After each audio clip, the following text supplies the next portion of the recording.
आज की इस वीडियो में हम जानेंगे हमें किस जगह पर शांत रहना चाहिए और किन मौके पर हमें बोलना है, और शांत होने से हमारे अंदर क्या बदलाव हो सकता है। जब भी कोई व्यक्ति गौतम बुद्ध के साथ रहता था तो बुद्ध उसे सबसे पहले शांत रहने के लिए कहते हैं। ध्यान की अवस्था में जाने से पहले उस भिक्षुक को शांत रहना सिखाता था। आज के दौर में शोर ही शोर है तो दिमाग में तनाव पड़ना लाजमी है। ऐसे में अगर आप कुछ देर मौन रहने का अभ्यास करते हैं तो इससे तनाव होने वाले आपके हार्मोन में कमी होती है। इससे आपका दिमाग शांत होता है, गुस्सा नियंत्रित रहता है और तनाव बढ़ाने वाले हार्मोन का लेवल घटता है। संध्या का समय था। गौतम बुद्ध अपने सभी शिष्यों को बुलाता है और कहता है, कल सुबह सभी शिष्य नदी में स्नान करने के बाद तुरंत हमारी कुटिया के अंदर उपस्थित हो जाना।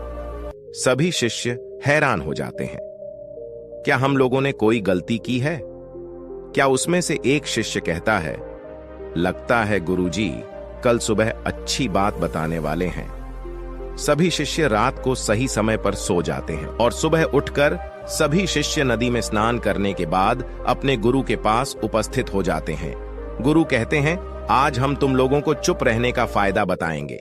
गुरु कहता है, 10 मौके जहां पर चुप रहने से होता है लाभ और बोलने से होता है भारी नुकसान। गुरु कहते हैं, अगर इन 10 जगह पर शांत रहोगे तो तुम लोगों को बहुत लाभ होगा। तुम लोगों की जिंदगी में चमत्कार बदलाव शुरू हो जाएंगे। जरूरत से ज्यादा बोलना या चुप रहना अच्छी बात नहीं है, जैसे कि जरूरत से ज्यादा बारिश होना या जरूरत से ज्यादा धूप आना, दोनों दिक्कत देती है। इसी तरह अनावश्यक बोलना बड़ी दिक्कत देती है। गुरु कहते हैं, पहला ऐसा मौका जहां चुप रहना चाहिए, बिना तत्व का ना बोले। गुरु कहते हैं, अगर आपके पास तथ्य ना हो तो वहां मत बोलो, तो वहां चुप रहने में ही भलाई है। चुप रहने से दिमाग में नई कोशिका का निर्माण होता है और इससे ध्यान में वृद्धि होती है। बोलने में भलाई वही है जहां आपको किसी चीज की पूरी ध्यान हो। यदि आप बिना तत्व के या बेवजह बोलते हैं, वहां आपकी मजाक भी बन सकती है। अगर आपको पर्याप्त जानकारी नहीं है तो आप वहां पर मत बोलिए। कुछ लोग ऐसे होते हैं जहां अपनी हर जगह उपस्थित बताने लगते हैं। उन्हें पता ही नहीं होता है हमें क्या बोलना है, लेकिन फिर भी बोलते जाते हैं। फिर दूसरे लोग उनके जाने के बाद उनका मजाक बनाते हैं। जब तक आपको उस तत्व के बारे में अच्छा ज्ञान ना हो तो वहां चुप रहने में ही भलाई है, गुरु कहते हैं। दूसरा ऐसा मौका जहां व्यक्ति को चुप रहना चाहिए, शब्दों से न पहुंचे। टेंस अगर आपके शब्द किसी को मानसिक ठेस पहुंचा रहे हैं तो वहां चुप हो जाना चाहिए। कमजोर व्यक्ति के बारे में कुछ भी बोलकर आप महान नहीं बन सकते हैं। महान आप किसी को साथ देने में बनेंगे। कई बार ऐसा होता है, लोग अपने से छोटे व्यक्ति को भला बुरा कहने लगते हैं। सामने वाले इंसान कद में आपसे छोटा है, वह आपको कुछ नहीं बोलेंगे, लेकिन आप उनकी नजरों में गिरते चले जाएंगे। हो सकता है कल वह आपसे कद में बड़ा हो जाए, और कल जब वह आपसे बड़ा हो जाएगा और जो रवैया आप उनके साथ कर रहे हो, आने वाले कल वह भी आपके साथ ऐसा ही करेगा। किसी को नीचा दिखाकर आप बड़ा नहीं बन सकते हैं। बड़ा बनना है तो आप अपने से छोटे लोगों का इज्जत करना सीखें, और साथ ही साथ बड़े लोगों को भी सम्मान करना चाहिए। लोगों को लगता है अगर वह आकर बोलेंगे और सामने वाले को नीचे दिखाएंगे तो वह बड़े बन जाएंगे, तो यह उनकी भूल है। बड़े होने की वजह आप उनकी नजरों में गिरते चले जाएंगे। गुरु ने आगे कहा, शिष्य तुम लोग जब भी बोलना आदर भाव से बोलना, ताकि तुम्हारी बात लोगों को अच्छा लगे। बोलते समय भाई बहन माता पिता मित्र यह सब शब्दों का अवश्य इस्तेमाल करना। इससे तुम्हारी मान मर्यादा बढ़ेगी ही बढ़ेगी और इससे तुम लोगों की नजरों में अच्छे व्यक्ति बन जाओगे। गुरु न आगे बढ़ते हुए कहा, तीसरा मौका जहां लोगों को चुप रहना चाहिए, क्रोध या घृणा करने वाले व्यक्ति अपना हो या सगा संबंधी। यदि आप पर क्रोध कर रहा हो, आपका अपमान कर रहा हो, तो आपको उस वक्त भी चुप रहना चाहिए, ताकि सामने वाला का गुब्बारा खुद से फूट जाए। अगर आप सही हो तो आप कतई माफी ना मांगे और चुप रहकर सही समय का इंतजार करें। वह खुद ही आपसे आकर माफी मांग लेगा, उसे अपनी गलती का एहसास हो जाएगा। गुरु आगे बढ़ते हुए कहता है, यदि कोई सागा संबंधी आप पर क्रोध करता है, यदि आप उस समय शांत हो, यह आदर सम्मान देने की निशानी होती है। इससे न कोई छोटा होता है और न ही बड़ा। यदि आपको क्रोध आ रहा है तो आप वहां से चुपचाप चले जाएं। या तो चुप रहे, क्रोध करने से आपके रिश्ते खराब हो सकते हैं। क्रोध करने से हमेशा क्रोध करने वाले व्यक्ति का ही बुरा होता है। गुरु अपने शिष्य को एक बात कहते हैं। एक सांप जंगल से भागते हुए किसी राजा के अस्त्र घर में पहुंच गया। लोगों ने छेड़खानी की। वह सांप बहुत गुस्सा हो गया, जिससे वह अस्त्र घर में जो तलवार पड़ी हुई थी उसी में जाकर लिपट गई और धीरे धीरे उनका पूरा शरीर कट गया। यह गुस्सा उन्हें खा गया। ठीक इसी प्रकार हमारा गुस्सा भी हमें काट देता है। गुस्सा ध्यान से खत्म होता है। किसी दिन आप ध्यान मुर्दा में बैठोगे तो आपका गुस्सा आपके नियंत्रण में रहेगा।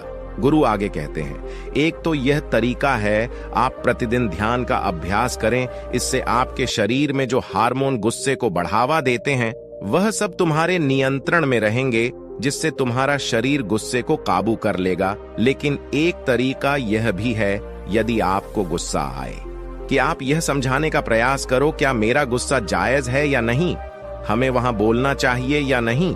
यदि आप खुद इस बात का आकलन लगा पाएंगे कि हमें गुस्सा करना चाहिए या नहीं, फिर भी आपको गुस्सा आ रहा है, तो आप वहां से हटने का प्रयास करें, वहां से दूर चले जाएं। धीरे धीरे आपका गुस्सा शांत हो जाएगा। गुरु कहता है, चौथा, ऐसा मौका जहां आप लोगों को पूरी समझदारी के साथ काम लेनी चाहिए। वहां आपको चुप रहना ही चाहिए जहां उस मुद्दे पर आपका कोई सम्मान ना हो, जहां आपका इस मुद्दे से कोई संबंध ना हो।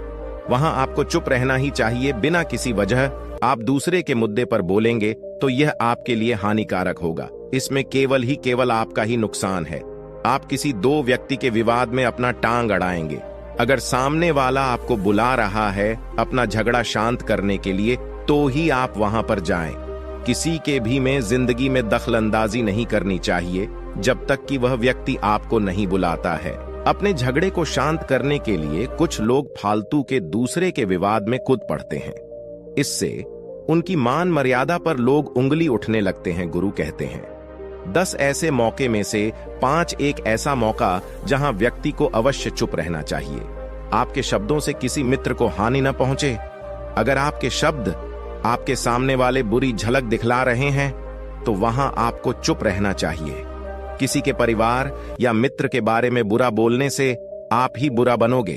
जो चीज आसानी से खत्म हो जाती है उसे अपने शब्दों से बढ़ाने की कोशिश न करें। बिना चिल्लाई बात करने की कोशिश करनी चाहिए।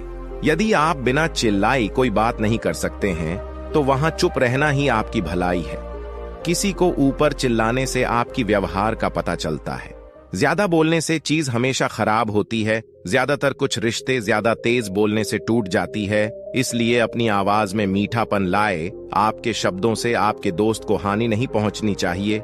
कभी कभी हम दोस्त से मजाक कर लेते हैं, तो याद रखिए आपकी शब्दों से उन्हें हानि नहीं पहुंचनी चाहिए। मजाक को भी शब्दों के मायने में रखें। जहां किसी को शब्दों से चोट लगे वहां चुप हो जानी चाहिए। ज्यादा बोलने से हमेशा नुकसान ही होता है। यदि आपके शब्दों से किसी को ठेस पहुंच रही है तो वहां आपको चुप हो जाना चाहिए। जब कोई व्यक्ति आपके सामने नहीं है तो आपको उस व्यक्ति के बारे में किसी तीसरी व्यक्ति के पास कुछ ना बोले। गुरु कहते हैं, छठे, ऐसा मौका जहां व्यक्ति को चुप रहना ही चाहिए। जब कोई व्यक्ति किसी तीसरे व्यक्ति के बारे में बुराई कर रहा हो, वहां पर चुप रहकर तुम्हें सुनना चाहिए। अपनी राय भित नहीं करना चाहिए, क्योंकि जो आज आपके सामने किसी तीसरे व्यक्ति का बुराई कर रहा है वह किसी और के सामने आपकी भी बुराई कर सकता है। अगर आपने कुछ कहा हो तो जो व्यक्ति अपने मुंह को बंद रखता है वह अपनी बुद्धि से काम करता है, वही इंसान समझदार होता है। बिना जरूरत का बोलना और किसी के बारे में बोलना यह गलत बात है। कभी कभी हमारे लिए बुद्धिमणि ऐसी जगह होती है, किसी गलत व्यक्ति के सामने अपना मुंह नहीं खोलना चाहिए। गुरु कहते हैं, 7वां ऐसा मौका जहां व्यक्ति को चुप रहना चाहिए। अपने दुख और भावना, अगर आपको ऐसा लगता है अगर कोई व्यक्ति आपके दुख और भावनाओं को शब्दों में नहीं समझ रहा है तो आप ऐसे व्यक्ति के सामने चुप ही रहे, क्योंकि ऐसे लोगों को आपकी दुख भावनाओं से कोई मतलब नहीं रहता है। ऐसे लोगों को अपना राज की बात आकर बाद में बहुत पछताएंगे। इसलिए हर किसी को अपनी मन की राज नहीं बतानी चाहिए। अगर आपको लग रहा है आपके सामने वाले आपकी बातों को नहीं समझ रहा है, आपकी भावनाओं को नहीं समझ रहा है, तो वहां पर आपको नहीं बोलनी चाहिए, क्योंकि बाद में आपका मजाक भी बन जाएगा। अगर आपको लगने लगे सामने वाले आपकी भावनाओं को अच्छी तरह से समझ रहा है, आप जो बोल रहे हैं वह अच्छी तरह समझ रहा है, उसके बाद ही उसको अपनी बात बताएं। गुरु कहते हैं 8वां, ऐसा मौका जहां आपको चुप रहना चाहिए।